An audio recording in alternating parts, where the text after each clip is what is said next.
Ezra film की शुरुआत कोचीन में आखिरी मालाबार यहूदी की मौत से होती है। एक प्राचीन वस्तु विक्रेता यहूदी के घर से यहूदी शिलालेखों वाला एक अजीब दिखने वाला बॉक्स सहित प्राचीन वस्तुओं को चुरा लेता है। बॉक्स से एक अदृश्य शक्ति रात में उसकी दुकान में काम करने वाले एक कर्मचारी को मार देती है। एसीपी शफीर अहमद टोविनो थॉमस को मामला सौंपा जाता है, लेकिन वह कोई सुराग नहीं जुटा पाता। मुंबई में रहने वाले परमाणु अपशिष्ट प्रबंधन विशेषज्ञ रंजन मैथ्यू पृथ्वीराज सुकुमारन को उनकी पत्नी प्रिया रघुराम प्रिया आनंद के साथ कोची में स्थानांतरित कर दिया जाता है। मराठी और मलयाली होने के कारण प्रिया को मुंबई से केरल में शिफ्ट होने में मुश्किल होती है।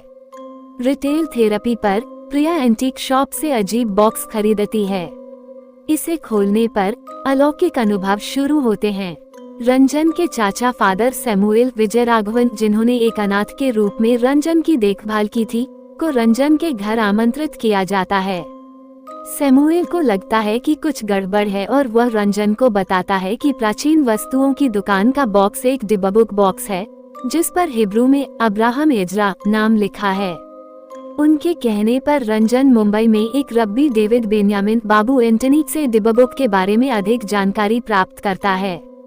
वह रंजन को बताता है कि डिबबुक केवल मानसिक अस्थिरता वाले लोगों या 3 साल से कम उम्र के बच्चों को ही अपने वश में करता है, और जो कोई भी डिबबुक को भगा देता है वो उसका सबसे बड़ा दुश्मन बन जाता है।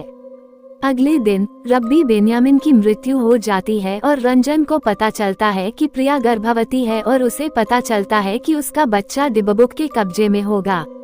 रंजन रब्बी बेन्यामिन के बेटे रंजन और मार्क्स जोशुआ यहूदी नामक एक पूर्व यहूदी को ढूंढते हैं, जो मार्क्स के पिता का पूर्व मित्र था, और उससे एक ऐतिहासिक पुस्तक प्राप्त करते हैं जो 1941 में थेरू कोची में अब्राहम एजरा की कहानी का खुलासा करती है। फिल्म ऐतिहासिक युग में चली जाती है, जहां एक अमीर यहूदी लड़का अब्राहम एजरा, सुदेव नायर, और एक गरीब ईसाई लड़की रोजी एन शीतल एजरा की थेरू कोची यात्रा के दौरान प्यार में पड़ जाते हैं, और अंततः रोजी गर्भवती हो जाती है। रोजी एजरा को यह नहीं बता पाती है कि वो गर्भवती है। एजरा के पिता याकूब एजरा ने उसे रोजी से शादी करने से मना कर दिया, क्योंकि वह यहूदी नहीं है और निम्न सामाजिक स्थिति की महिला से शादी करना अस्वीकार्य है। रोजी न तो अपने पिता को और न ही याकूब को ये बताती है कि एजरा उसके अजन्मे बच्चे का पिता है। रोजी के पिता को एजरा का पत्र मिलता है और वह गांव वालों के साथ थेरू कोची पहुंचने पर पिता पुत्र की जोड़ी का सामना करते हैं। आगामी झड़प में रोजी के पिता की हत्या कर दी जाती है और एजरा को डॉक्टरों द्वारा ब्रेन डेड घोषित कर दिया जाता है।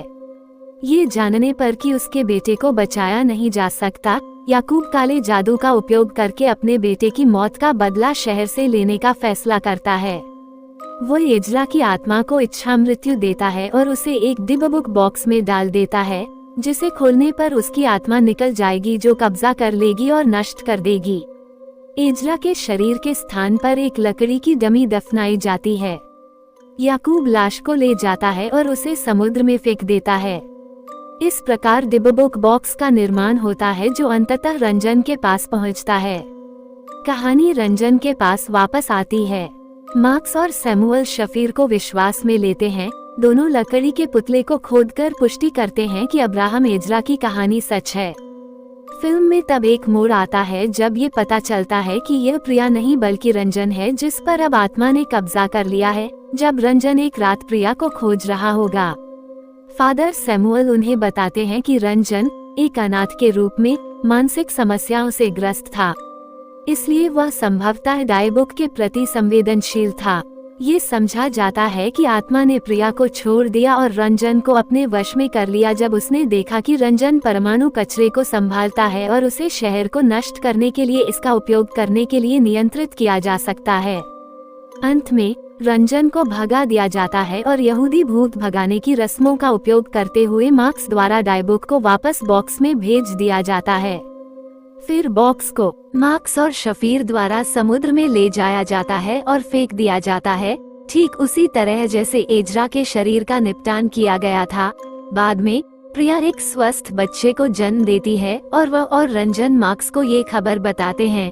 एक मध्य क्रेडिट दृश्य में मुंबई में समुद्र तट के किनारे 2 युवकों को डायबुक बॉक्स मिलता है। वे इसे खोलने की योजना बनाते हुए इसे अपने साथ ले जाते हैं।